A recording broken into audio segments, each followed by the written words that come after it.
Hey y'all, what's up? My name's Josh. Welcome back to the channel. I hope you're doing all right. Did you hit that subscribe button? Don't lie to me, because like 80% of you guys aren't subscribing. So like, just do me a favor and just like tap it, please. And hey, maybe ring that bell too. But only cool kids can do that, so you probably can't. But hey, prove me wrong. Anyways, reboots. There's a lot of them. Probably too many depending on who you ask. But why do they all suck? Are there some that don't suck? Can a reboot be even better than the original? All good questions. So I guess I'll try to answer them using examples, because that's what I do here. Let's start off with the American Doctor Who, Scooby Doo. There's been 12 reboots of Scooby Doo, and that's not even including the James Gunn movies or Scoob. Oh, sorry. Scoob! Do you want to know how many of those reboots are good? 2. Maybe 3 depending on who you ask. But I don't want to go over every single Scooby-Doo reboot and tear them all to shreds, because honestly that would take way too much time. So instead, allow me to introduce a new segment called Explaining Why Every Single Scooby-Doo Reboot is Bad in as few words as possible. An hour long. Scooby-Dum. That's not a witty comment or anything, that's literally a character in the show. Scrappy-Doo. Scrappy-Doo again, but now without the rest of the gang. How many times do we have to tell you we fucking hate Scrappy-Doo? There's a main character named Flim Flam. I mean, that tells you everything you need to know.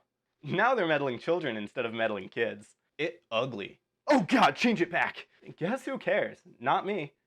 Okay, but actually though, I really want to show you guys the trailer for this because like, the first 15 seconds are honestly like the funniest thing I've ever seen. Hold the phone! Who are you guys? Superheroes. Wonder Woman. Super sleuths. Sherlock Holmes. Superstars. Sia. Chris Cole. Ricky Gervais. Oh my god, Wonder Woman? Sherlock Holmes? Ricky Gervais?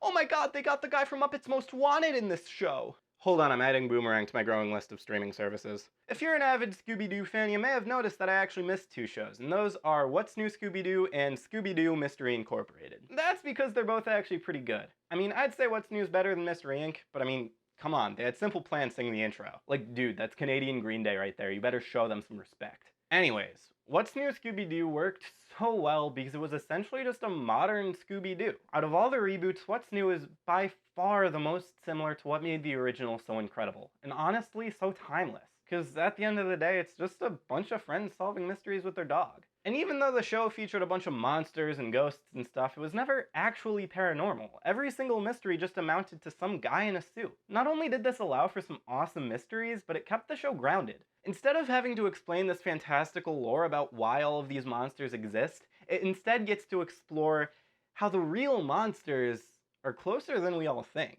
And then Mr. Inc. decided fuck it and did that anyway. Now, as much as I love What's New Scooby-Doo, I wouldn't say it's the best incarnation of the franchise. While it's an incredible extension of What's New Scooby-Doo, I wouldn't say it's better than the original. And the real reason why most of these reboots aren't that great is because when studios try and revisit old properties to reboot, they usually don't think about how the audience has changed since the original aired. And Scooby-Doo especially has struggled with this because from 1969 to 1991, there was pretty much always a version of Scooby-Doo on the air. So it becomes a lot harder for a show to notice the gradual change in public taste. And you want to know what show came after its 11-year hiatus in 2002? What's New Scooby-Doo?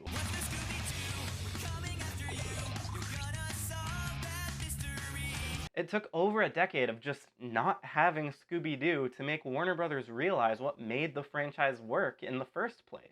Then they immediately started fucking up again once What's New ended, but then they had a nice rebound with Mystery Inc. Overall, there just aren't really a whole lot of reboots that can hold a candle to the original. And that's not me just talking about the soccer team of Scooby-Doo reboots either. Just in general, most of the time reboots are worse.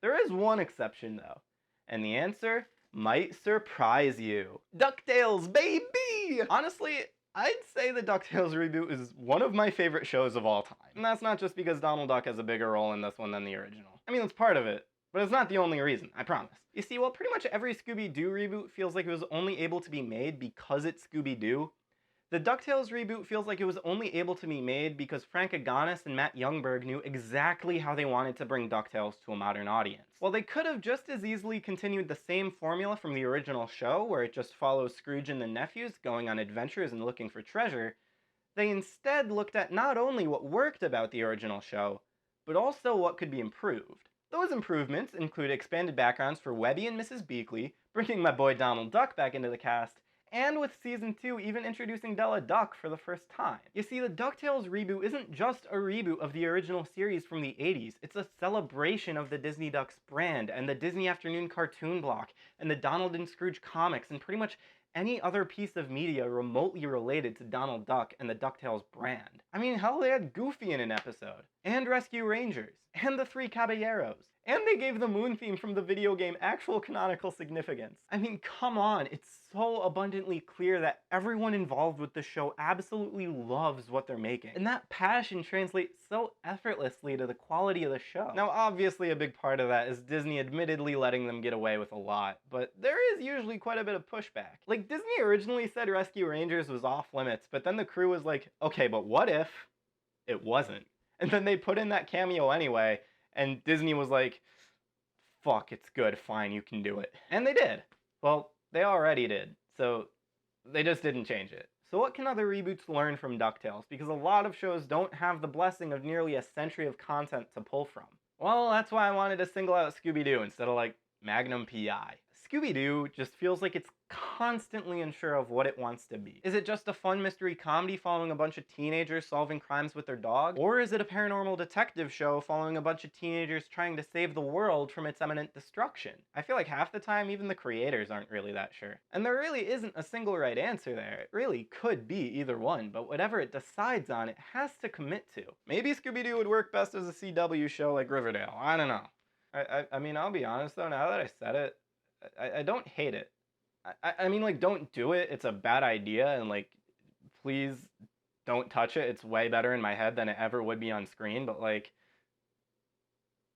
it could work. But the point is that it can't keep going as this weird franchise where it feels like a game of Russian roulette whenever a new series is announced. Basically, if there's a point to this video, it's please hire me, DuckTales. Please, I love your show and I really need a job. Please hire me. Please, I'm begging you. Please, I'll do anything. Please give me a job. Please, I need one. Please, I'm begging. Please, bye.